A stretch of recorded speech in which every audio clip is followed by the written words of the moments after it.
अपने आत्मा, ये थी अमर कथा, ये थी सत्यनारायण कथा। ये तो इन्होंने कूड़े के ढेर में डाल दी, हमारा छींट भी नहीं लगने दी।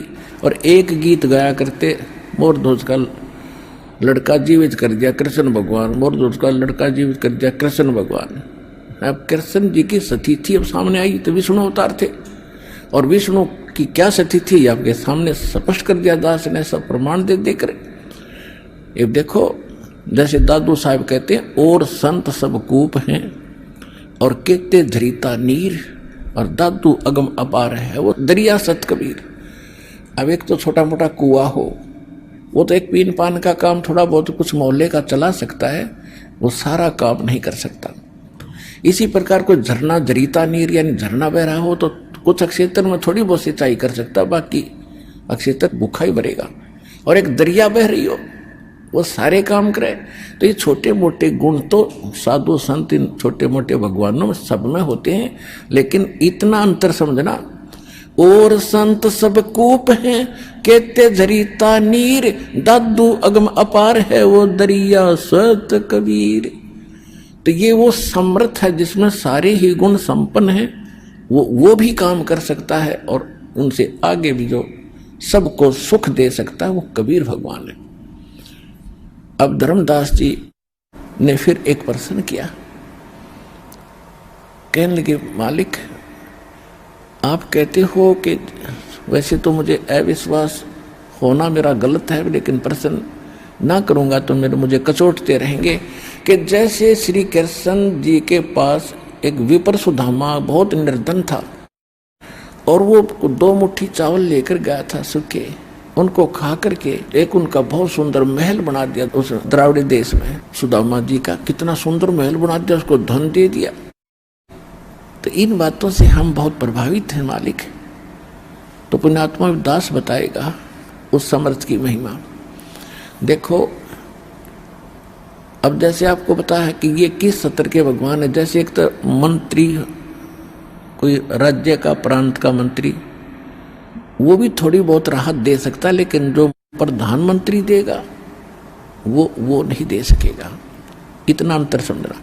अब क्या था, जैसे सुदामा जी को केवल कितना दे दिया, एक कोठी बनवा दी और धन दे दिया, उसका वो एक जीवन थोड़ा सा व्यापन ठीक हो गया। और जन्म मृत्यु ना सुदामा की बची ना कृष्ण की, पशु योनि में जाना ना कृष्ण का बचा ना सुदामा का बचा। अब कथा सुनाता दास, एक तैमुरलंग नाम का लोहार था, मुसलमान लोहार, और परमात्मा कहते हैं जो जन मेरी शरण है ताका हूं मैं दास, और गेल गेल फिरता रहूं जब तक धरती आकाश। अब परमात्मा पिछले संस्कारी हंस होते हैं उनके। अब तैमुरलंग की माँ बड़ी भाग्यवान थी, मुसलमान जाति में थे, इतनी दयालु थी कि आए अतिथि को भूखा नहीं जाने देती थी। कई बार ऐसी सतिथि होती थी, जैसे कोई रास्ता चलता राहगीर भी होता था, यात्री को भी प्रार्थना करके भोजन खा के जाना जी, वो भोजन खिलाती थी। तो बच्चे में वो संस्कार साथ साथ पल रहे थे। अब उन्होंने क्या किया, कई बार ऐसे होता था कि अपने खाने का उनके पास भोजन नहीं बचता था, माता बेटा दोनों भूखा सो जाते थे और अतिथि को पूरा संतुष्ट कर देते यात्री को। वो क्या करता था, इतना निर्धन था तैमुरलंग कि अन्य साहूकार लोगों की, धनी लोगों की भेड़ बकरियां चराया करता था, उससे उनको उस कनक मिलती थी मेहनताना। उसके साथ साथ एक पार्ट टाइम और टाइम करता था, पार्ट जॉब, एक लोहार के एहरन पे चोट लगाने की मजदूरी करता था शाम के समय। इतना निर्धन था, तब माँ बेटा दोनों का गुजारा मुश्किल से हो रहा था। उधर से वो रोटी लेकर गया था, घर से बांध कर ले जाता था, खाना खा चुका था। तब परमात्मा वहां पहुंचे और एक फकीर साधु के रूप में। तो तैमुरलंग एक धार्मिक माँ से जन्मा था, उसने कहा महाराज भोजन खाओगे, भूख लगी होगी। कहाँ बेटा भूख लगी है? कि महाराज मैं तो अभी भोजन खा लिया, आप पहले आ जाते। तो आपको भोजन मैं यहीं दे देता, अभी मैं गांव से लाता हूँ अपनी माँ के यहाँ से, घर से थोड़ी दूरी पर, घनी दूर नहीं है। और महाराज एक ध्यान करना, कोई बकरी भेड़ बकरी चली ना जा कहीं, मैं गरीब व्यक्ति हूँ और हमसे इनका कर्जा पूरा नहीं होगा अगर गुम होगी तो।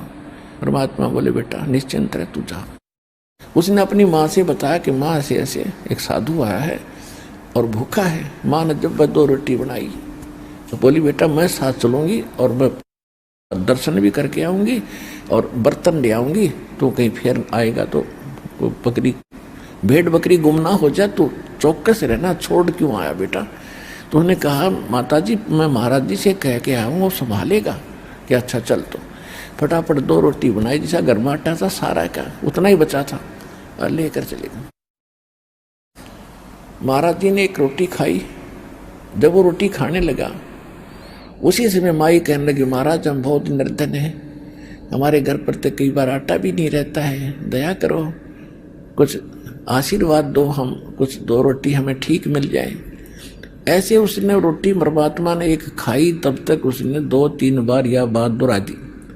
रोटी खाकर पी का पानी का लोटा जल।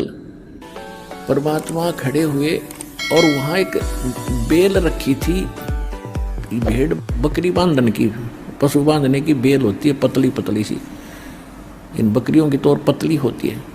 उसको ऐसे मोड़ा, 4 बार उसको इकट्ठा करके छोटी सी बन गई और उसको उस बच्चे के कमर पर 7 बार मारी। 1 2 3 4 7 मारी। अम्माई ने सोचा कि ये बाबा जी कोई मेंटल है, इसको गुस्सा आ गया और मैंने इसको बार बार टोक दिया जिस करके मेरे बच्चे को ये पीट रहा है। तो माई ने कहा महाराज बच्चे ने कोई गलती कर दी,